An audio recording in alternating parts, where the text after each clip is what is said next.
아침 시장의 활기찬 풍경, 아침 시장에 외치는 소리가 울려 퍼졌다. 사람들은 오색 찬란한 가게들 사이에서 북적이며 사고 팔기에 바빴다. 그 중에서도 박태식 씨네 과일 가게는 언제나 손님들로 붐볐다. 며느리 수지는 능숙한 손놀림으로 과일 바구니를 정리하며 분주하게 움직였다. 그 옆에서 남편 영철은 한 할머니에게 사과를 저울질해 주고 있었다. 말수가 적어 보이지만 손놀림만큼은 노련했다. 한편 백발이 성성한 인자한 얼굴의 박태식 씨는 낡은 나무 의자에 다리를 꼬고 앉아 흐뭇한 미소를 지으며 며느리를 바라보고 있었다. 이 시장에서 우리 며느리만큼 야무진 사람이 또 어디 있겠어? 박태식 씨가 무릎을 탁 치며 호탕하게 웃었다. 수진이 좀 봐. 손이 그냥 춤을 추는구먼. 손님들도 모두 즐겁게 웃고 가니 내가 이렇게 복이 많지 않고서야. 근처에서 채소를 파는 한 여인이 장난스럽게 허리에 손을 올리며 말했다. 박 씨, 며느리만 칭찬하면 아들은 서운하겠어요. 아들은 뭐 하나도 안 돕나요? 박태식 씨가 손을 휘저으며 말했다. 우리 아들, 그 녀석은 아직 멀었어. 과일을 진열하라고 하면 산처럼 쌓아놔서 손님들이 사기도 전에 우르르 무너진다니까. 마침 바구니 가득 사과를 들고 오던 영철이 얼굴을 찡그리며 말했다. 아버지, 그 말씀 좀 심하시네요. 저도 아버지 아들이잖아요. 그야 그렇지. 하지만 사실이잖아. 너랑 네 마누라 비교하면 마치 물고기랑 용이나 다름없어. 박태식 씨는 껄껄 웃으며 며느리의 어깨를 토닥였다. 수진아, 걱정 말거라. 우리 집에서는 내가 네 뒤를 단단히 봐줄 테니 누가 널 건드리겠냐? 수진은 얼굴이 붉어지면서도 피식 웃었다. 시아버지의 유난한 애정 표현에는 아직도 익숙하지 않았지만 그 마음만큼은 충분히 느낄 수 있었다. 아버님 너무 과찬이세요. 저는 그냥 할 일을 하는 것뿐인데요. 그냥 할 일, 네가 평범한 사람이면 이 시장엔 신선들만 가득하겠지. 주변 상인들이 폭소를 터뜨렸고 손님들까지 함께 웃으며 시장 분위기가 더욱 활기차졌다. 그때 삿갓을 쓴 허리가 굽은 할머니가 천천히 다가와 수진을 따뜻한 눈길로 바라보았다. 이 며느리 참 착하구나. 지난번에 배를 샀는데 고른 것마다 달고 맛있었어. 수진은 공손히 고개를 숙이며 말했다. 맛있게 드셨다니 제가 더 기쁘네요. 오늘은 무엇을 도와드릴까요? 요즘 감기가 심하니 달고 맛있는 귤 좀 주겠니? 수지는 방금 들여온 싱싱한 귤을 조심스럽게 골라 할머니께 보여드렸다. 이 귤은 오늘 새벽에 수확한 거라 과즙이 많아요. 한번 보세요. 할머니는 만족스럽게 고개를 끄덕이며 지갑에서 돈을 꺼냈다. 박태식 씨는 다시 팔짱을 끼고 크게 웃었다. 거봐, 내가 뭐랬어? 우리 며느리한테서 한번 물건 사본 사람은 또 오고 싶어진다니까. 영철은 한숨을 쉬며 고개를 저었다. 아버지, 정말 너무하시네요. 저도 가게에서 일하는데 말이죠. 사실을 말하는 건데 뭐가 문제냐? 사람들은 다시 한바탕 웃음을 터뜨렸다. 시장은 여전히 분주했고 상인들의 외침이 울려 퍼졌다. 하지만 그 속에서도 박진의 과일 가게는 유난히 빛나 보였다. 그리고 그곳에는 언제나 며느리를 세상에서 가장 소중한 사람처럼 여기는 한 노인이 있었다. 시장의 왁자지껄한 풍경 속에서 그 모습은 유쾌하면서도 따뜻한 감동을 전해주고 있었다. 시장에 들이운 어두운 그림자 활기차던 시장의 분위기가 순식간에 얼어붙었다. 시장 입구에서 거칠게 생긴 남자들이 무리를 지어 걸어왔다. 셔츠 단추를 풀어 헤쳐 용과 봉황 문신을 드러낸 채 건들거리며 걸어오는 그들. 그 선두에는 키가 크고 깔끔하게 빗어 넘긴 머리에 날카로운 인상을 가진 남자가 있었다. 그의 가느다란 눈매는 날카롭고 교활한 빛을 띠고 있었다. 그의 이름은 백도진. 사람들은 숨을 죽였고 환한 미소는 공포와 불안으로 바뀌었다. 누구나 알고 있었다. 그가 바로 이 시장의 보호비를 걷는 조직폭력배의 우두머리라는 것을. 감히 그들에게 대항했던 자들은 누구도 좋은 꼴을 못 봤다. 백도진은 곧장 박태식의 과일 가게로 다가가 귤을 정리하던 수진을 보며 비릿한 미소를 지었다. 아, 시장의 미인이 여기 있었네. 그는 혀를 한번 핥으며 수진을 내려다봤다. 열심히 일하고 있구나? 그런데 말이지, 이 시장에서 장사를 하려면 우리 허락이 필요하다는 걸 모르는 건가? 수진의 손이 잠시 멈췄다. 등줄기를 타고 서늘한 기운이 올라왔다. 그녀는 천천히 고개를 들어 그의 눈을 바라보았다. 싸늘하고 위협적인 사냥감을 바라보는 맹수 같은 눈빛. 죄송합니다만 저희는 그저 성실하게 장사하는 사람들입니다. 당신들과 엮이고 싶지 않아요. 그녀는 침착하게 답했지만 목소리 끝에 미세한 떨림이 섞여 있었다. 백도진은 피식 웃으며 부하들을 돌아보았다. 들었냐? 우리랑 상관없다는데 얘들아. 그중 한 놈이 툭 과일 진열대를 손바닥으로 내려쳤다. 귤 몇 개가 바닥으로 굴러갔다. 상관없다고? 이 시장은 우리 형님이 관리하는 곳이다. 장사를 하려면 우리한테 인사를 해야지. 수진이 한 걸음 물러섰지만 백도진은 더 빨랐다. 그는 손을 뻗어 그녀의 앞머리를 쓸어 올리며 손가락으로 감아 장난스럽게 돌렸다. 좋은 제안 하나 하지, 수진 씨. 그는 낮게 속삭였다. 나한테 잘 보이면 내 가게는 아무 문제 없이 장사할 수 있을 거야. 하지만 그가 손을 뻗어 그녀의 뺨을 쓰다듬으려는 순간 쾅! 노쇠하지만 힘이 실린 손이 그의 손목을 움켜잡았다. 내 며느리한테 손대지 마라. 시장 안이 숨죽인 듯 조용해졌다. 모두가 놀란 눈으로 바라보았다. 박태식이 자리에서 일어나 있었다. 주름진 얼굴에는 노기의 빛이 가득했고 그의 두 눈은 날카롭게 빛나고 있었다. 백도진은 흥미롭다는 듯 비웃음을 지었다. 이쿠? 할아버지 영웅이라도 되실 참인가? 내가 누군지 알고 이러시는 거요? 그러나 박태식은 눈 하나 깜빡이지 않았다. 그의 목소리는 낮았지만 강렬했다. 너 같은 놈이 누군지는 관심 없다. 하지만 한 가지만은 분명히 하지. 내 며느리에게 손대는 건 용납 못해. 백도진의 이마에 핏줄이 튀었다. 시장 사람들은 숨을 삼키며 지켜봤다. 나이 먹고 참 용감하시네? 그는 천천히 손을 뺐다. 좋아. 오늘은 그냥 넘어가 주지. 하지만 그는 시장을 둘러보며 의미심장한 미소를 지었다. 할아버지는 그렇다 쳐도 다른 시장 사람들은 어쩔 건데? 그가 의미심장하게 읊조리자 주변 사람들의 얼굴이 창백해졌다. 오늘 돈을 안 거두면 밤새 가게 물건이 멀쩡할 거란 보장은 없겠지. 긴장감이 공기를 짓눌렀다. 여기 있는 누구라도 건드려봐 내가 가만두지 않을 거다. 박태식이 한 걸음 앞으로 나섰다. 그의 눈빛은 결연했다. 백도진은 눈을 가늘게 떴다. 이 시장에서 그를 이렇게 대놓고 거부하는 이는 없었다. 재미있는 노인이군. 그의 목소리는 낮고 위협적이었다. 그럼 어디 한번 보자고. 당신이 이 시장을 얼마나 지켜낼 수 있을지. 그는 뒤돌아서 걸어 나갔다. 부하들도 그를 따라 천천히 사라졌다. 그들의 그림자가 사라지자 시장 사람들은 웅성거리기 시작했다. 수지는 여전히 긴장한 채 진열대 모서리를 꼭 쥐고 있었다. 박태식은 깊은 한숨을 내쉬었다. 그의 눈빛이 어두워졌다. 그는 알고 있었다. 이 싸움은 아직 끝나지 않았다는 것을. 공기는 팽팽하게 긴장되었다. 백도진이 등을 돌려 떠나려 했지만 그가 그렇게 쉽게 물러설 인물이 아니라는 것은 분명했다. 예상대로 몇 걸음 가지도 않아 그는 갑자기 몸을 돌리며 잔인한 눈빛을 번뜩였다. 나이 들어서도 간이 크군요. 박노인. 그는 이를 악물며 말했다. 어디 한번 보자고. 당신이 뭘 믿고 날 도발하는지. 그가 손짓하자 건장한 부하 4명이 순식간에 박태식과 수진을 에워쌌다.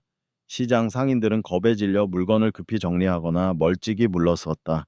수진은 얼굴이 창백해진 채 시아버지의 팔을 붙잡고 떨리는 목소리로 말했다. 아버님, 제발 그들을 자극하지 마세요. 경찰을 부르죠? 하지만 박태식은 미동도 하지 않았다. 그의 눈빛이 무섭도록 날카로워졌다. 평소 온화하던 모습은 온데간데 없고 대신 침착하고 위험 있는 분위기가 그를 감쌌다.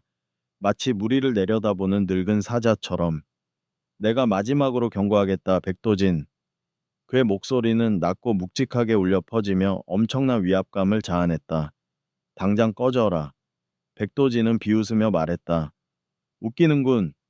72살짜리 노인이 감히 나한테 명령을 해. 그는 신호를 보냈고 덩치 큰 부하 하나가 곧장 주먹을 휘두르며 박태식을 향해 달려들었다. 그러나 찰나의 순간 퍼억 시장 전체가 경악했다.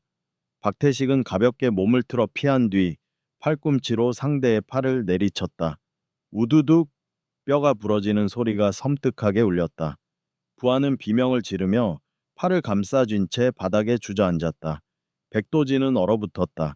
뭐, 뭐라고? 그러나 그가 반응할 새도 없이 박태식은 몸을 돌려 두 번째 부하의 복부를 강하게 걷어찼다. 쾅! 그는 마치 자루처럼 뒤로 날아가 과일 좌판을 덮쳤고 사과와 배가 사방으로 흩어졌다. 세 번째 부하는 분노에 차 칼을 꺼내 들고 돌진했다. 그러나 박태식이 더 빨랐다. 그는 상대의 손목을 단단히 잡고 비틀어 버렸다. 크악! 우둑! 칼이 손에서 떨어지자마자 그는 한 방에 제압당해 바닥에 쓰러졌다. 마지막 남은 부하는 공포에 질려 땀을 뻘뻘 흘렸다. 그는 싸울 생각조차 하지 못하고 도망치려 했다. 하지만 박태식은 그보다 빠르게 움직였다. 그는 번개처럼 다가가 상대 목을 강하게 감싸쥐고 조였다. 상대는 눈을 부릅뜨고 몸을 버둥거렸지만 결국 조용히 바닥에 쓰러졌다. 불과 1분도 안 되어 건장한 4명의 사내가 노인 한 명에게 쓰러졌다. 시장 전체가 숨을 죽였다. 백도진은 경악한 표정으로 뒷걸음질 쳤다. 이럴 수가. 그는 더듬거리며 뒷걸음질 쳤다. 당신 대체 뭐야? 박태식은 천천히 손을 털고 차가운 눈빛으로 그를 바라보았다. 내가 분명히 말했지. 그의 목소리는 단단하고 엄숙했다. 내 며느리에게 손대지 마. 백도진은 입을 열려다 닫았다. 이대로 머물렀다간 자신도 쓰러질 것이 뻔했다. 그는 이를 악물고 돌아서서 신음하는 부하들을 끌고 황급히 사라졌다. 그들이 완전히 사라지고 나서야 시장은 다시 생기를 되찾았다. 사람들은 웅성거리며 박태식을 바라보았다. 단순한 놀라움을 넘어선 경외감 어린 눈빛으로. 수지는 아직도 충격에서 벗어나지 못한 채 아버지를 바라보았다. 심장이 빠르게 뛰고 있었다. 아버님, 뭐 도대체 누구세요? 박태식은 가볍게 한숨을 내쉬며 바닥에 떨어진 낡은 모자를 집어들었다. 그냥 과일 파는 늙은이일 뿐이지 수지나. 그러나 그의 눈빛은 평범한 노인의 것이 아니었다. 그것은 깊고 어두우며 수많은 비밀을 간직한 자의 눈빛이었다. 공기가 얼어붙었다. 모두가 끝났다고 생각한 순간 갑자기 거친 웃음소리가 조용한 시장 한복판에서 울려 퍼졌다. 하하하, 핫, 대단하군. 늙었어도 몸놀림이 여전하네. 백도진이 비틀거리며 일어섰다. 그는 입안에 피를 뱉으며 분노로 눈이 붉게 충혈되었다.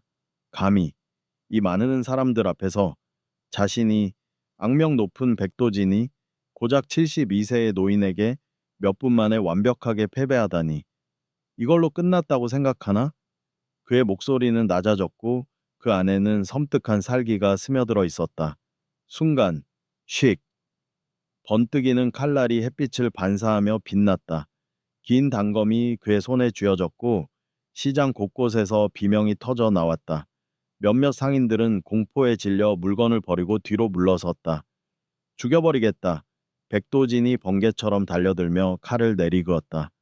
칼끝이 정확히 박태식의 가슴을 향했다. 하지만 찰나의 순간 박태식은 몸을 살짝 틀어 칼날을 피했다. 칼끝이 그의 옷자락을 스칠 뿐 살갗에는 닿지 않았다. 백도진은 멈추지 않았다. 그는 연속해서 칼을 휘둘렀다. 치명적인 칼날이 허공을 가르며 거세게 휘몰아쳤다. 하지만 이상하게도 그의 칼날은 단 한 번도 목표에 닿지 않았다.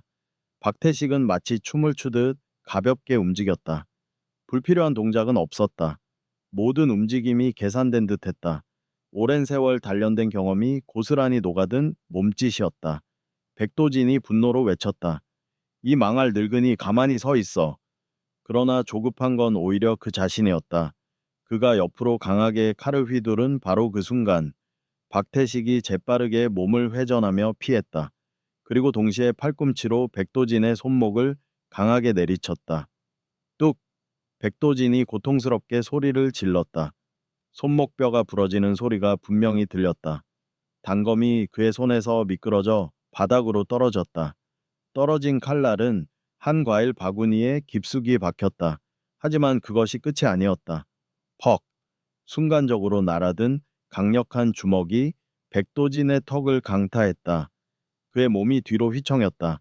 그리고 그 다음 순간 휙! 박태식의 발이 빠르게 회전하며 그의 옆구리를 강타했다. 쾅! 백도진의 몸이 날아가듯 바닥에 내팽개쳐졌다. 몇 바퀴를 굴렀다. 그는 더 이상 움직이지 못했다.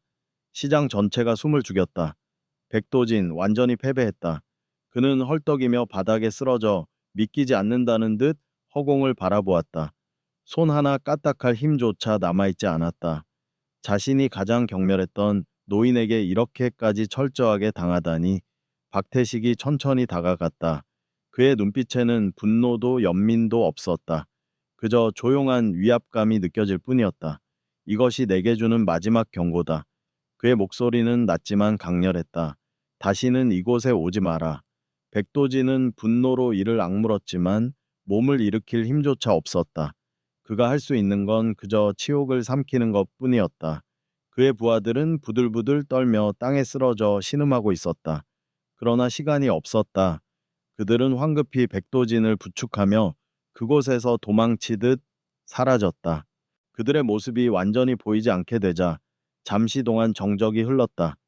그러나 그 순간 시장 전체가 들썩였다. 엄청난 환호성과 박수 소리가 터져 나왔다. 대박이다. 박 사장님이 이런 분이셨다니. 와, 난생 처음 저 인간들 혼나는 거를 봤어. 도대체 정체가 뭐야, 저분? 수지는 말없이 그 광경을 바라보았다. 그녀의 심장은 아직도 거칠게 뛰고 있었다. 그녀는 안다. 시아버지가 자신을 아낀다는 것을. 하지만 그가 자신의 안전을 위해 목숨까지 걸고 싸울 줄은 몰랐다. 수지는 떨리는 손으로 다가가 조용히 물었다. 아버님, 대체 누구세요? 박태식은 아무 말 없이 하늘을 바라보았다. 마치 아주 오래전 과거를 떠올리는 듯한 눈빛이었다. 그러다 이내 미소를 지으며 땅에 떨어진 낡은 모자를 집어들었다. 그리고 아무렇지도 않게 말했다. 그냥 과일 파는 늙은이일 뿐이지. 그러나 이곳에 있는 누구도 그 말을 그대로 믿지 않았다. 이제 누구도 그를 단순한 과일 장수라고 부르할 수 없었다. 백도진의 조직과 박태식 씨의 번개 같은 전투가 끝난 후에도 시장의 분위기는 여전히 뜨거웠다. 사람들은 그를 둘러싸며 존경과 호기심이 뒤섞인 눈빛을 보냈다. 박 아저씨, 도대체 어디서 무술을 배우셨어요? 채소를 파는 할머니가 궁금한 듯 물었다. 내 장담하는데 예전에 군인이셨을 거야. 생선 장수가 끼어들었다. 아니면 은퇴한 암살자 아니에요? 젊은 청년이 두 눈을 동그랗게 뜨며 흥분된 목소리로 속삭였다. 박태식 씨는 그저 껄껄 웃으며 낡은 모자를 다시 눌러쓰고는 담담하게 말했다. 난 그저 과일을 파는 노인일 뿐이야. 하지만 그의 대답은 궁금증을 해소하기는커녕 오히려 소문을 더 확산시켰다. 사람들은 여기저기서 수군거리기 시작했다. 혹시 특수부대 출신인가? 무명 고수일지도 몰라. 절대 평범한 분은 아니야. 그때 조용하지만 단호한 목소리가 들려왔다. 맞아, 평범한 분이 아니지? 순간 모든 시선이 그 목소리의 주인공에게 쏠렸다. 단정한 경찰 제복을 입고 날카로운 눈빛으로 박태식을 바라보는 젊은 경찰관이었다. 그는 강준호 중위, 지역 경찰서에서 총망받는 신의 수사관이었다. 준호는 천천히 다가와 예의는 지키면서도 단호한 어조로 말했다. 박태식님, 설마 여기서 뵙게 될 줄은 몰랐습니다. 시장 사람들은 술렁이기 시작했다. 잠깐만, 지금 님이라고 불렀어? 그럼 진짜 뭔가 있는 거잖아. 수지는 당황한 얼굴로 시아버지를 바라보았다. 그녀는 한 번도 박태식 씨가 이런 표정을 짓는 걸 본 적이 없었다.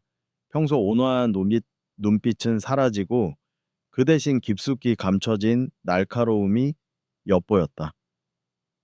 젊은 경찰 양반, 사람을 잘못 본 것 같은데? 박태식 씨가 느긋하게 말했다. 그러나 강준호는 흔들리지 않았다. 그는 코트 안주머니에서 낡고 빛바랜 사진 한 장을 꺼내 들었다. 사진을 들어 올리자 모두가 숨을 죽였다. 사진 속에는 단정한 군복을 입은 남성들이 서 있었다. 그리고 그들 가운데 젊은 시절의 박태식이 서 있었다.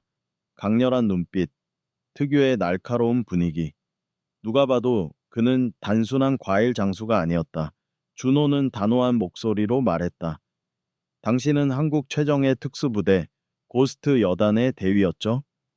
순간 시장 전체가 얼어붙었다. 수진의 눈이 휘둥그레졌다. 남편도 가족도 단 한 번도 이런 이야기를 들려준 적이 없었다. 아버지가 특수부대 출신이라고요? 그녀의 목소리가 떨렸다. 하지만 박태식 씨는 아무 말도 하지 않았다. 부정하지도 인정하지도 않았다. 다만 깊은 생각에 잠긴 듯한 어젓한 표정으로 오래된 기억들을 떠올리는 듯했다. 준호는 조용히 덧붙였다. 전설로만 듣던 인물이었습니다. 불가능한 임무를 수행하고 역사의 기록에서 갑자기 사라진 그림자 같은 존재. 아무도 당신이 어디로 갔는지 몰랐죠. 이제야 알겠네요. 이렇게 평범한 시장에서 조용히 살고 계셨군요. 침묵이 흘렀다. 모두가 엄청난 비밀을 알게 된 듯한 기분에 사로잡혔다. 한참 후 박태식 씨는 깊은 한숨을 내쉬며 준호를 바라보았다. 젊은 경찰 양반, 너무 많은 걸 알고 있군. 그러자 준호는 의미심장하게 미소를 지으며 말했다.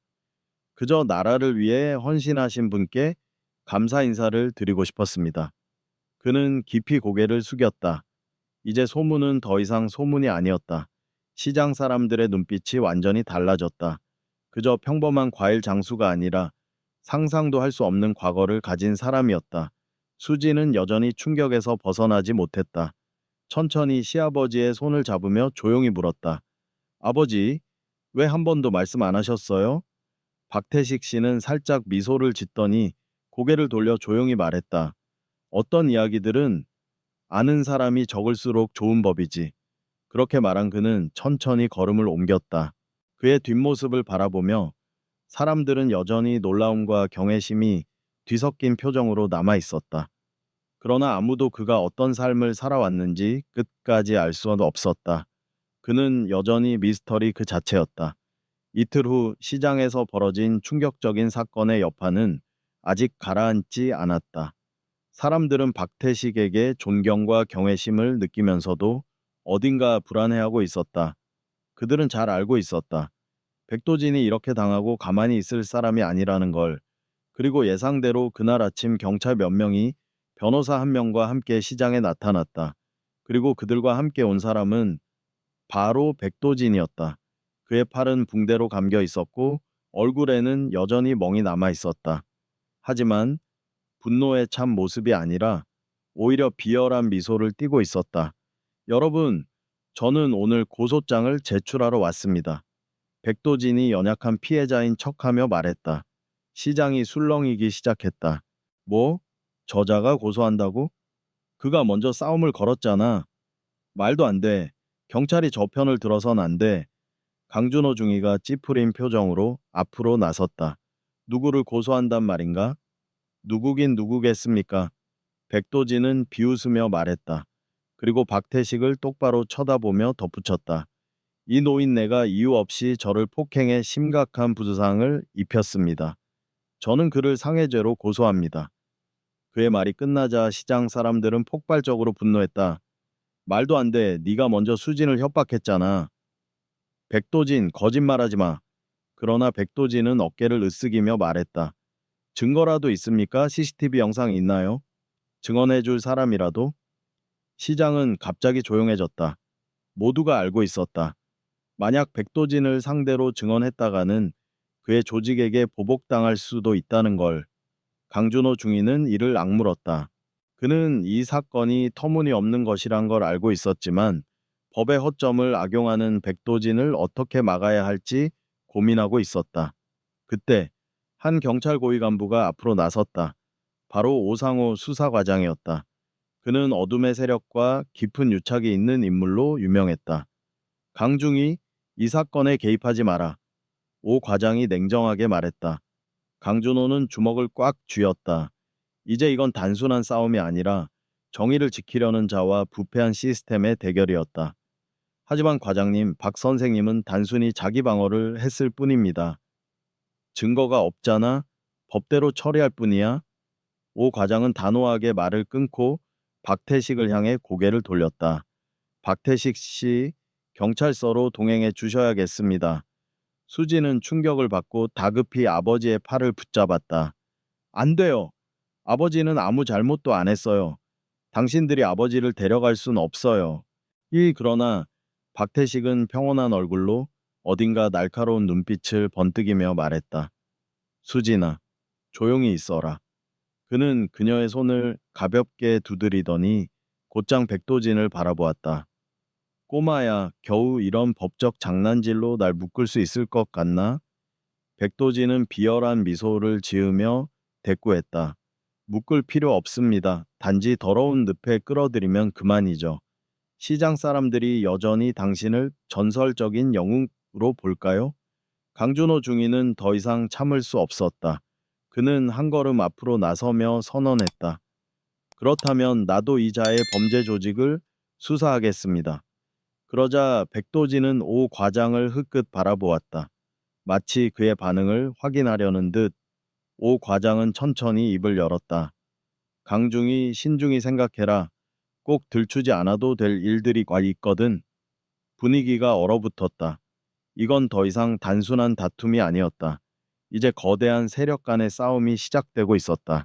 그런데도 박태식은 미소를 지으며 말했다. 좋다.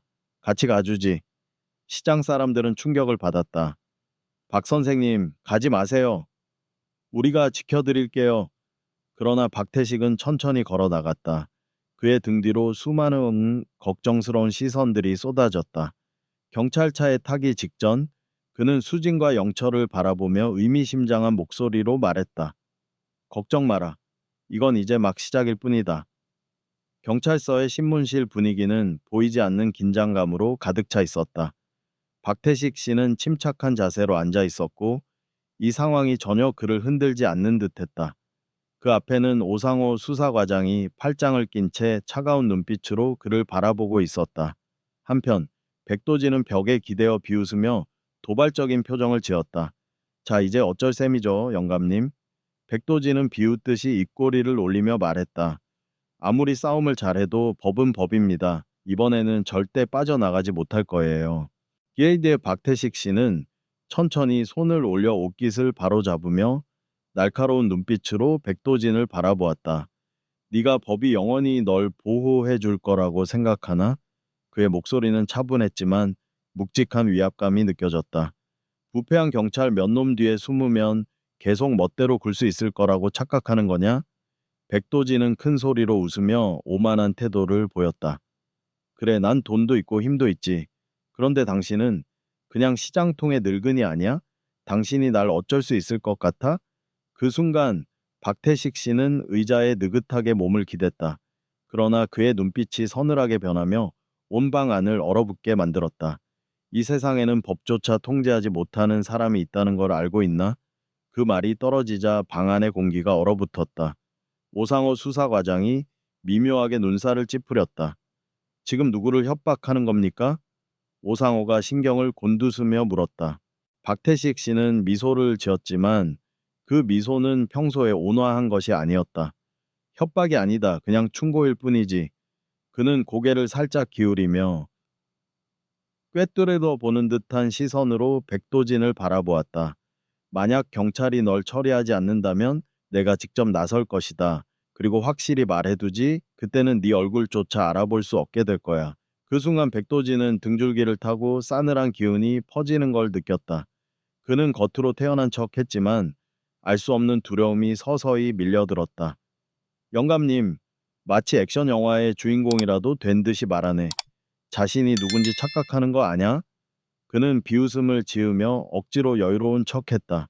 그러나 박태식 씨는 몸을 앞으로 숙이며 낮고 묵직한 목소리로 말했다. 난 네가 절대 건드려서는 안 될 사람이야. 그 말이 떨어지는 순간 방 안의 공기가 더욱 무거워졌다. 탁! 네. 오상호 수사과장이 책상을 세게 내리치며 분위기를 되돌리려 했다. 야, 그만하시오. 박태식 씨 잘 협조하는 게 좋을 겁니다. 여기서 누구든 위협할 수 있다고 생각하지 마시오. 그러나 박태식 씨는 흔들림 없이 그를 바라보았다. 위협할 필요도 없지. 난 그냥 사실을 말하고 있을 뿐이니까. 그는 천천히 자리에서 일어나며 마지막으로 백도진을 향해 차가운 시선을 던졌다. 넌 법을 더럽히고 이용할 수 있을지 몰라도 나도 내 방식이 있다. 만약 경찰이 아무것도 하지 않는다면 내가 직접 시장을 정리할 거다. 그는 문 쪽으로 걸어 나갔다. 그러나 떠나기 전 마지막으로 한마디 던졌다. 준비하해라. 이제부터 네가 내 법을 배우게 될 테니까.